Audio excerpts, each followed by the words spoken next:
Bom dia, bom sábado você que nos assiste. Estamos aqui juntos novamente para compartilharmos a lição de número 6, que esse trimestre inteiro está falando sobre o livro de Romanos.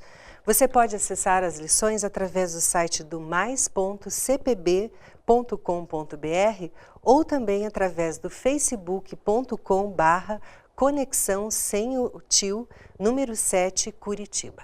Para compartilharmos essa lição, nós temos aqui hoje o Juliano. Que bom que você está aqui com a gente de novo, Juliano. É uma grande alegria. Seja bem-vindo, viu?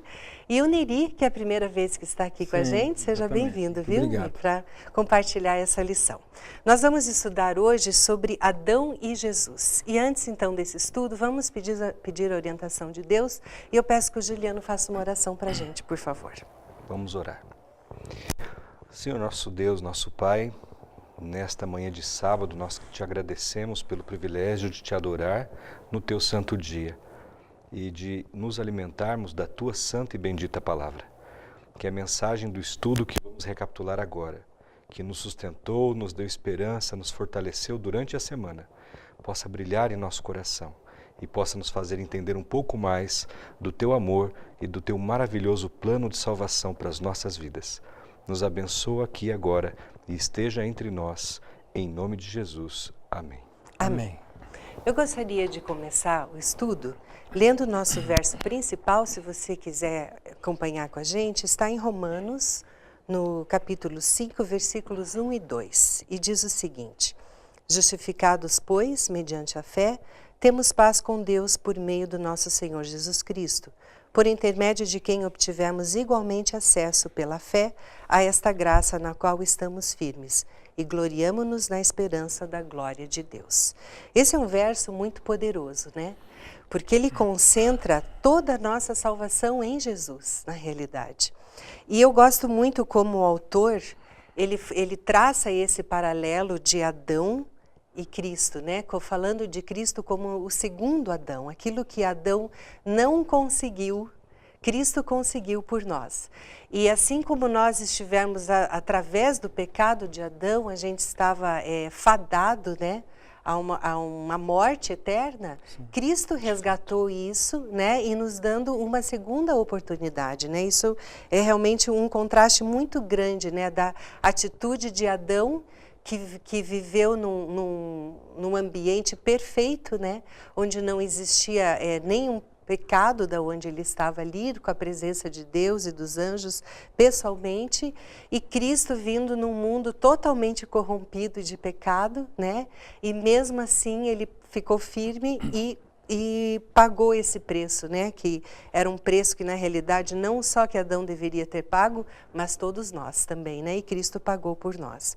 Juliana, eu queria começar com você, que aqui a gente já falou muito sobre a justificação pela fé, né? E eu acho que o autor, ele repete isso tantas vezes de tão importante que ele é. E como a gente já falou sobre isso, sobre a perspectiva de outras pessoas, eu queria que você falasse agora para a gente. Claro.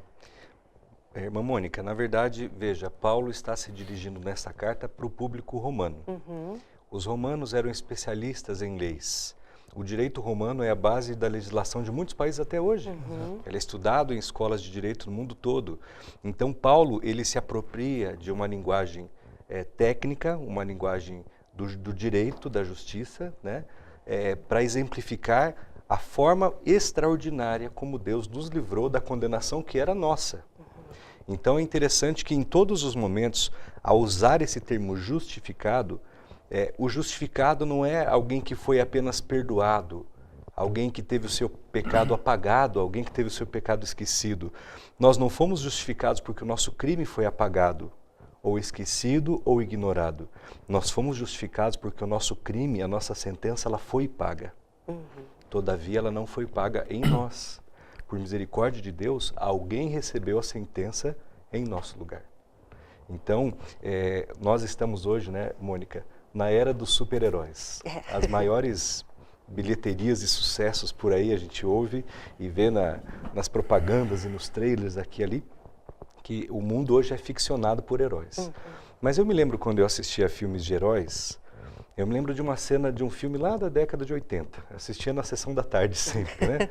Era o Super-Homem, mas não era esse Super-Homem moderno, cheio de... Sim. Era o Super-Homem lá, interpretado por um ator dos anos 80, mas era o que nós tínhamos para hoje, né? Então, eu achava o máximo. E eu me lembro de uma cena que, mais tarde, eu pensando nessa cena, me marcou muito, porque é uma ilustração até boba, mas muito simples da gente entender o que Cristo fez. Um trem em alta velocidade estava se conduzindo, e eu não me lembro agora se foi um acidente, se foi algum super vilão desses que eles têm de enfrentar, né? Ele destruiu um trecho da linha, e era uma linha elevada, e era uma linha em cima de uma ponte, sobre um abismo muito alto. E esse trem continuava. E eu me lembro que nesse filme, mesmo com a tecnologia escassa da época, o Super-Homem, ele deita colocando os braços em cima dos trilhos da frente e esticando as pernas sobre os trilhos de trás. Até eu me lembro disso. Você lembra dessa cena? Lembro disso. E o trem passou sobre ele, né? E eu ficava pensando, se ele não tivesse ali, o que tinha acontecido com esse trem? Tinha caído com todos os seus passageiros dentro do abismo. O que Adão fez na nossa história, no nosso destino, foi destruir a nossa linha. E a partir daquele momento nós não tínhamos mais continuidade, nós não tínhamos mais futuro.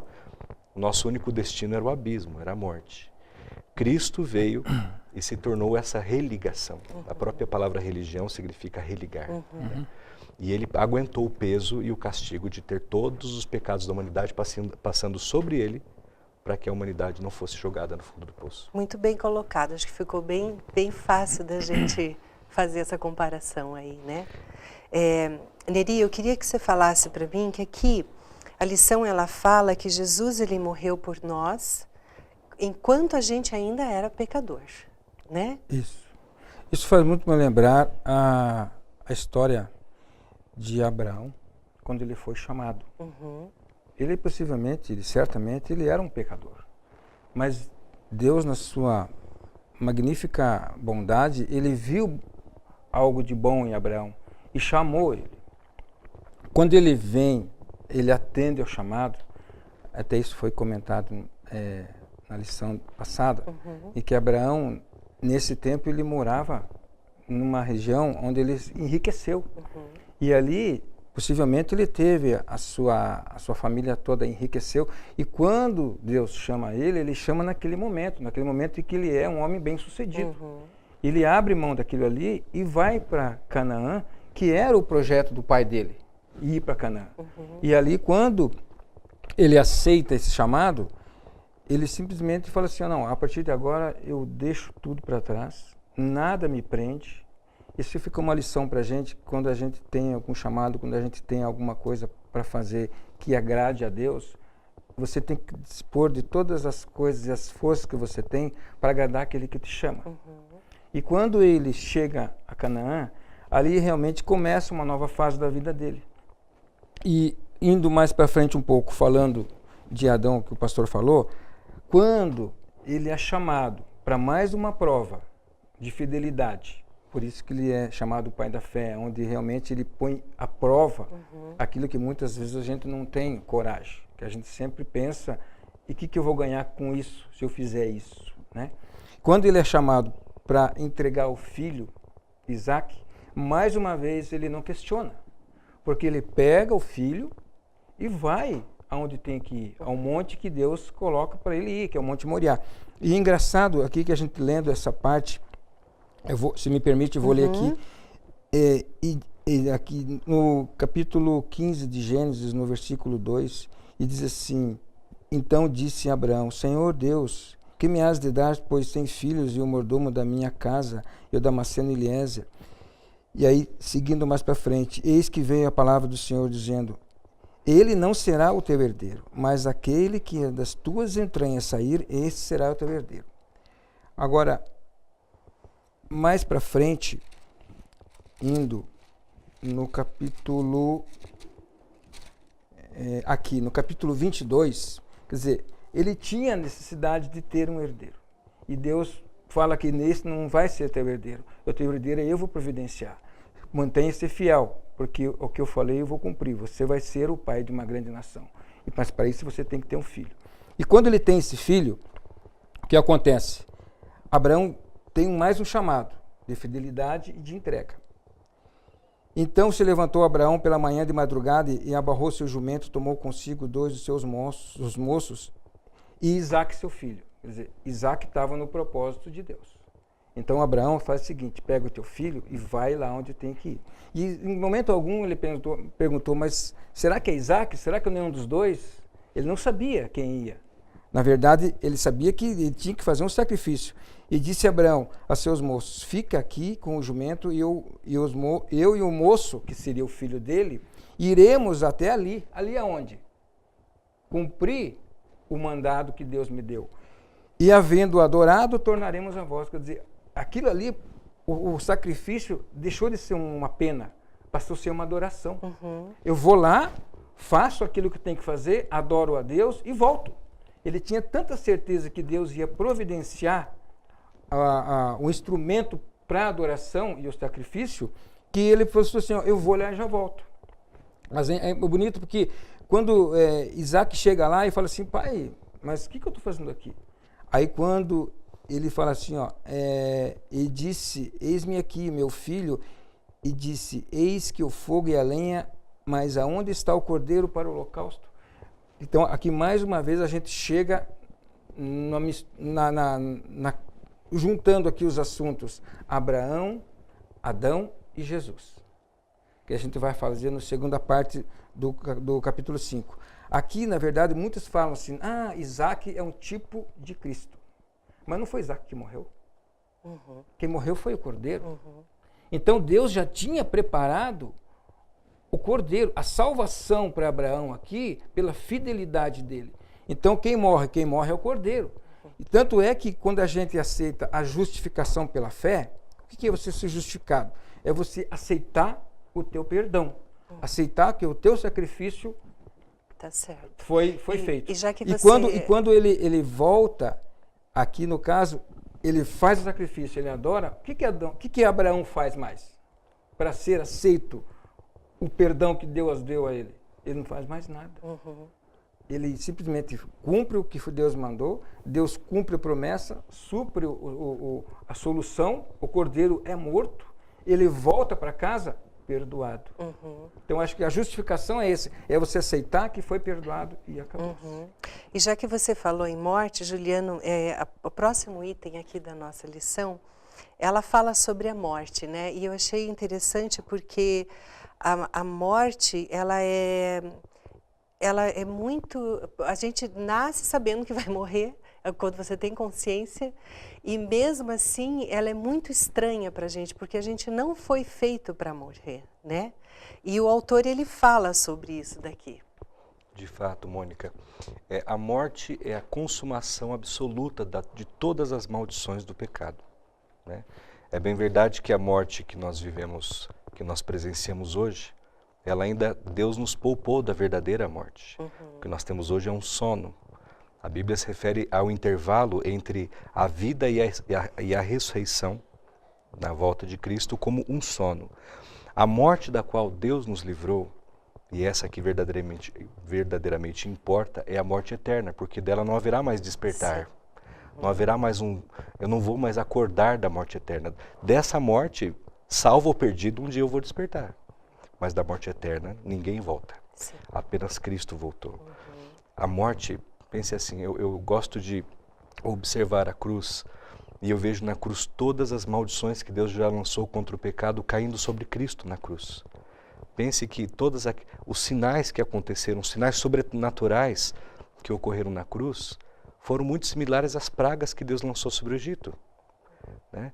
No Egito, a água se transforma em sangue. Na cruz, o sangue se transforma em água. No Egito, houve treva sobre a terra. Na cruz, houve treva sobre a terra. A maldição de Deus, né? O madeiro. Então, ali Jesus estava recebendo o nosso castigo. E qual foi o maior, a consumação absoluta de todos os castigos que ele recebeu?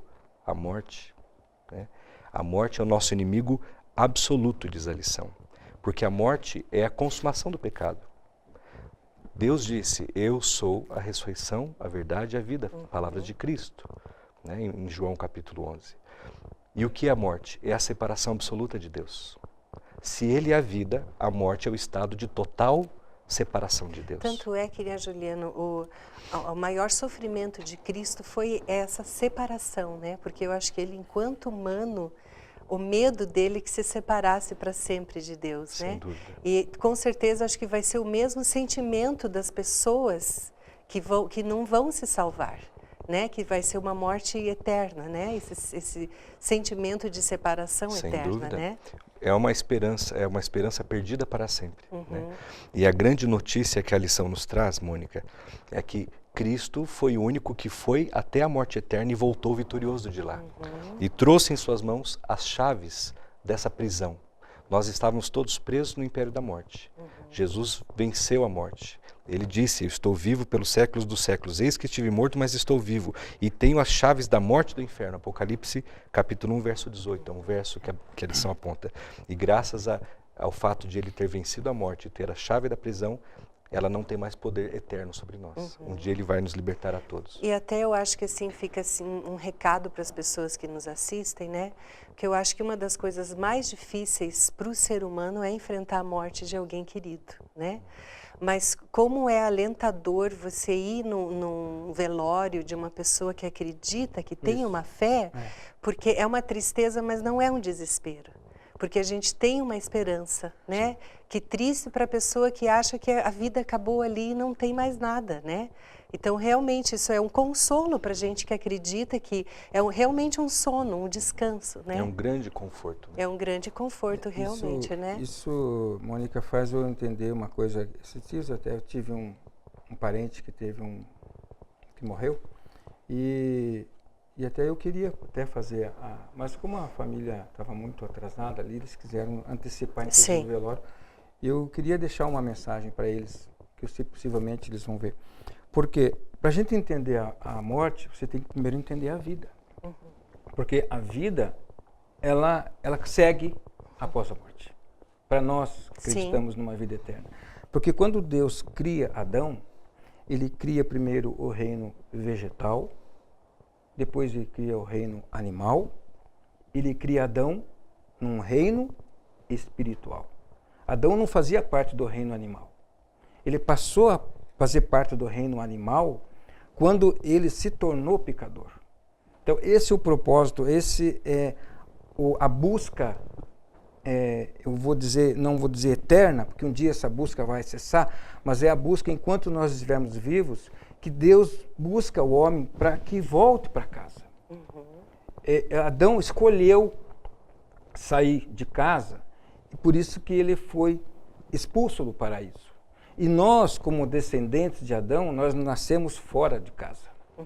Nós nascemos fora do paraíso. E Deus fala o tempo todo, olha, eu estou esperando que você se arrependa para que você volte para casa. Eu estou aqui. É como o pai do filho pródigo, o filho que realmente perdeu tudo. Ele ficou o tempo todo olhando para o caminho, porque ele sabia que o meu filho um dia vai voltar. E quando Adão peca, ele passa a ser do reino animal. Deus faz o quê? Deus, no momento, ele já prepara. Porque uma coisa que eu sempre falo, Adão foi o primeiro desmatador da terra. A primeira coisa que ele quis fazer é desmatar uma árvore para se cobrir a vergonha. E ele descobriu que estava nu. Então, até isso eu vou falar mais para frente. Essa nudez de Adão, ela faz a gente lembrar de uma coisa, que quando Cristo sai do sepulcro, ele não sai nu. Mas ele deixou as vestes no sepulcro. Com que roupa que Cristo estava usando? Para cobrir aquele pecado que ele levou na cruz com a gente. É aquela mesma nudez que Adão teve no momento do pecado. Aquelas vestes que nós vamos encontrar em Apocalipse, as vestes dos salvos, Adão perdeu naquele momento. E por isso que ele se descobriu que ele estava nu. A nu da vergonha, a nu do pecado. Então, quando a Deus pega e providencia o cordeiro, o primeiro cordeiro para ser morto, que tinha que ter derramamento de sangue, a gente vai ver esse termo lá em Apocalipse, que são as vestes lavadas no sangue do cordeiro. Já que você começou a falar de Adão aqui, Neri, a lição ela fala de Adão até Moisés, né? Ele fala da criação até o Monte Sinai. Por que a lição está está citando, então, o Moisés aqui? Aí o Moisés configura a lei, né?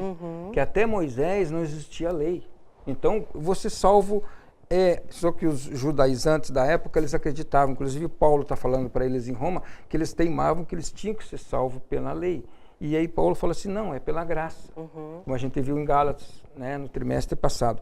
Então, o que é a graça? A graça, inclusive, a graça ela tem aqui no verso áureo, uma coisa muito interessante aqui, ó. Justificados, pois, mediante a fé, temos paz com Deus, por meio do nosso Senhor Jesus Cristo.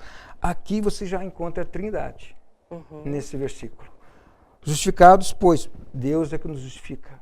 É Ele, é o Pai que nos perdoa. Mediante a fé, a nossa fé, nós temos que ter essa aceitação. Temos paz com Deus. Quem nos dá a paz? O Espírito Santo, que promove em nós a reconciliação com o Pai que ficou em casa. Por meio de quem? De Cristo Filho. Então aqui você vê a Trindade. Sim, a atuação dos a atuação três, da né? Trindade. Tá certo.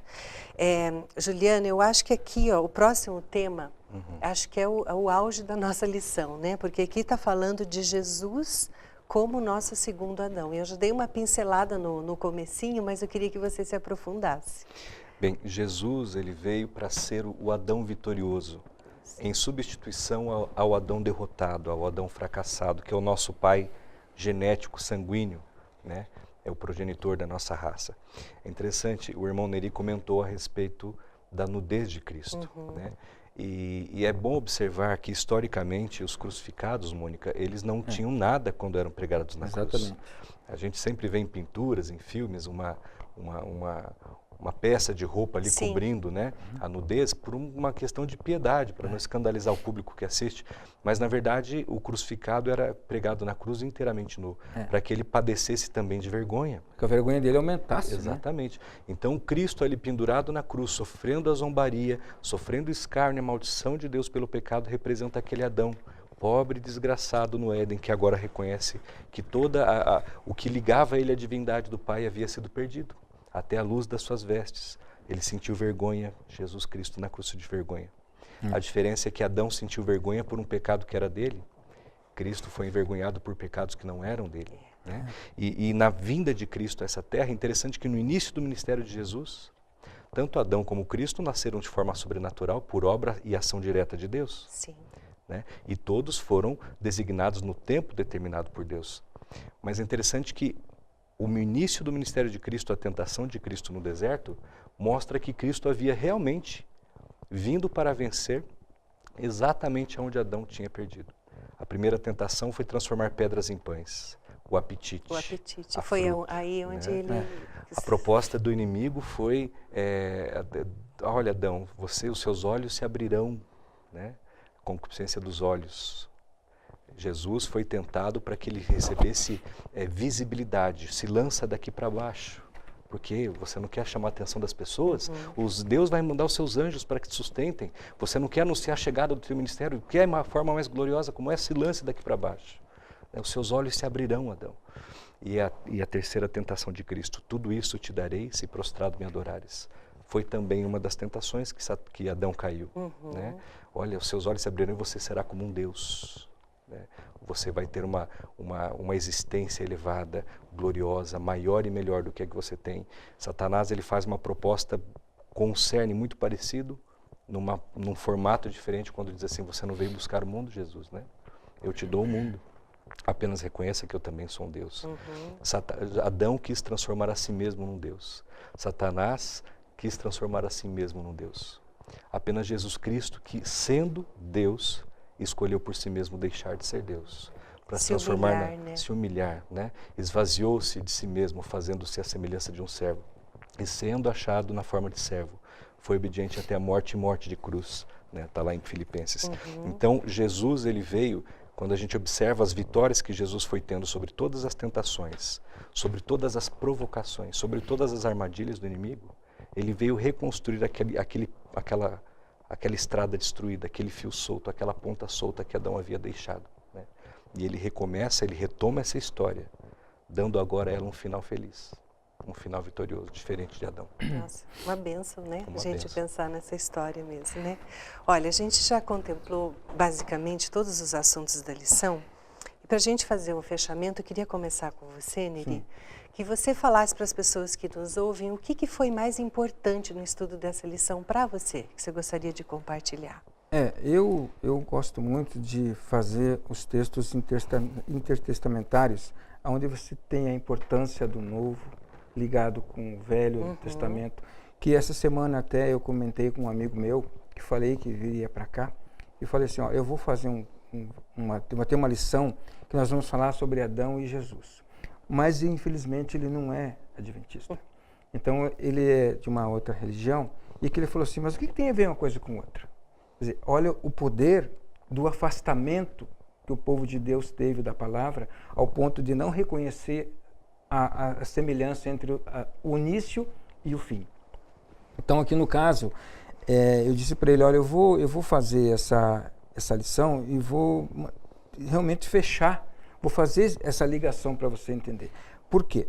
O pastor falou que Adão, ele realmente ele deixou um legado para nós de morte.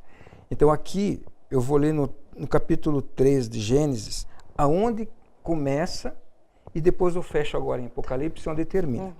Então aqui no capítulo 3 de Gênesis mostra a queda do homem. Aqui o início da transformação do reino espiritual para o reino animal. Então, está aqui no capítulo 3:7, começa aqui. Então foram abertos os olhos de ambos, Adão e Eva, e conheceram que estavam nus. Aqui onde eu falei aquela hora, o pecado apareceu. As vestes glorificadas foram rasgadas. E aí apareceu a nudez do pecado. E cozeram folhas de figueira, mas viram que aquilo não adiantava. Deus falou assim, não, a minha criação você não destrói. Essa árvore é para o alimento e para a sombra, você não vai destruir, porque o pecado deixa que comigo eu resolvo. E ouviram a voz do Senhor que passeava pelo jardim, e esconderam-se Adão e sua mulher na presença do Senhor e as árvores do jardim. E chamou o Senhor Adão e disse, onde estás? Aqui mais uma vez para você que está, às vezes pensando, não tem mais jeito, porque eu fui tão longe. Eu rasguei as vestes da minha pureza espiritual, eu traí, eu pequei, eu estou num lugar onde realmente Deus não me acha mais. Mas aqui há uma esperança em que Deus vai atrás. É Ele que procura o pecador, é Ele que procura a pessoa que realmente precisa dele, do perdão. Me chamou onde estás e disse, ouvi a tua voz soar no jardim e temi, porque estava nu e me escondi. Mais uma vez aqui, o pecado nos afastando de Deus. Sim. Ao ponto que tem que me esconder de tantas coisas erradas que eu faço. Mas Deus fala assim, não precisa você se esconder. Eu quero que você venha do jeito que você está. Porque eu vou providenciar a tua libertação. E aqui, mais uma vez, coloca aqui, né? E Deus disse, quem te mostrou que estavas nus? Quem que descobriu? Como é que eu sei que eu estou pecando? Naquele momento, ali, é uma coisa muito interessante que eu coloco ali, a presença do Espírito Santo. Porque o Espírito Santo, naquele momento, ele se afasta.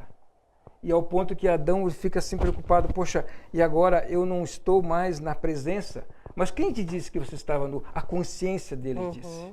Entendeu? Então você, olha, a partir você está pecando. A gente sempre ouve, né? O Espírito te incomoda. O Espírito Santo está te incomodando quando você está fazendo a coisa errada. Então aqui ele foi incomodado e foi visto. Sim. Mas o mais bonito de tudo é que Deus faz no momento ali um cordeiro. E ele fala aqui, ó, então Adão disse à mulher, quem te mostrou que estava nus? Aonde começa a encrenca, vamos dizer assim, no popular. O pecado ele leva você a fazer coisas erradas. Então, ele descobre que estava com pecado. O que aconteceu aqui? Ao ponto de a primeira pessoa a ser culpada no planeta foi o próprio Deus. Que Deus fala assim, ó, foi a mulher que você me deu. Adão falou, né? Aí a mulher fala, não, foi a serpente que você criou. Quer dizer, o primeiro ser a ser culpado do pecado foi o próprio Deus. E Deus prepara, aí no caso, a providência do cordeiro. E aqui, quando a gente vai ver essa nudez escancarada, é uma linha de sangue que corre toda a Bíblia, até o fim. E quando você vai em Apocalipse, no versículo 3 a 18, você vê aqui o que Deus providencia. Capítulo 3, 18? 3, 18 no Apocalipse. Aqui quando Deus fala para a igreja de Laodiceia, que nós somos o povo laodiceiano, onde a gente realmente está em pecado. E o que a gente precisa? Aí no capítulo 3, no verso 18, o anjo fala assim: aconselho-te de mim, compres ouro provado no fogo, para que te enriqueças, e roupas brancas para que te vistas, e não apareça a vergonha da tua nudez. Então aqui Deus fala assim, olha, lá as vestes foram rasgadas, mas eu preciso que você aqui já está a solução. A solução. Né? E unjas os teus olhos com o colírio que a igreja. Quer dizer, o que a gente tem que fazer? A gente tem que aceitar a morte do Cordeiro, que foi pregado na cruz, que essa vestes, que aqui Apocalipse fala, é o nosso perdão. É aquilo que a gente vai aceitar. Eu não preciso fazer mais nada. Eu apenas tenho que buscar novamente a presença de Deus para que eu seja perdoado, para que aquelas vestes que me tiraram lá no Éden, eu reconcilie resgatada aqui. Muito bem. E para você, Juliano, qual que é o teu ponto auge? Eu acredito, irmã Mônica, que aqui na lição, no estudo adicional, há uma frase da escritora norte-americana Ellen White, né, uma das cofundadoras da Igreja Adventista, ela diz assim: a grande necessidade de que Cristo seja pregado como única esperança e salvação. Única. Né? Nós, todos os nossos métodos humanos de restaurar a nossa raça, a nossa espécie, a uma existência mais elevada, mais nobre, mais justa, mais digna, mais santa, fracassaram. Todos. Quando a gente pegou a graça de Deus e a liberdade que Ele nos dá, o que nós fizemos com ela? Presunção, arrogância. A gente acha que pode fazer qualquer coisa e de que não existe mais lei. Por outro lado, o povo de Israel nos deu um exemplo do que a gente faz quando confia apenas na lei, sem a graça. Aí se torna um farisaísmo legalista, também igualmente inútil. Né? E quando nós olhamos para a nossa história, para a história humana, e a gente percebe quantos grandes filósofos, quantas mentes geniais, né? Quanto mais inteligentes na inteligência humana, muitas delas se rebelaram contra Deus a ponto de negar sua própria existência. Né? Você tem aí o próprio existencialismo, o evolucionismo como frutos da fina flor do intelecto humano, que para Deus isso é uma loucura. Ou seja, quando você olha todas as tentativas humanas de nos encontrar, né?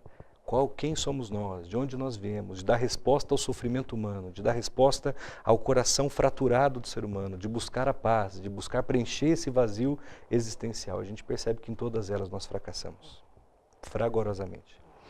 Por isso que Ellen White enfatiza a grande necessidade de que Cristo seja pregado como a única esperança e salvação. Amém. Amém. Que seja essa nossa pregação para sempre, né? Amém. Eu queria terminar aqui, com uma última citação que fala de um comentário sobre Romano, que foi escrito por Martinho Lutero, que diz assim: a figura da transgressão de Adão está em nós, pois morremos como se tivéssemos pecado como ele. A figura de Cristo está em nós, pois vivemos como se tivéssemos cumprido toda a justiça como ele o fez. Então a gente tem essa herança de Adão, né? Mas a gente tem a reconciliação de Cristo para a nossa vida, né? Magnífico. Eu agradeço muito a participação de vocês, muito obrigado, tá? obrigado. Espero que vocês possam vir mais vezes, né? Para nos ajudar aí no estudo da lição.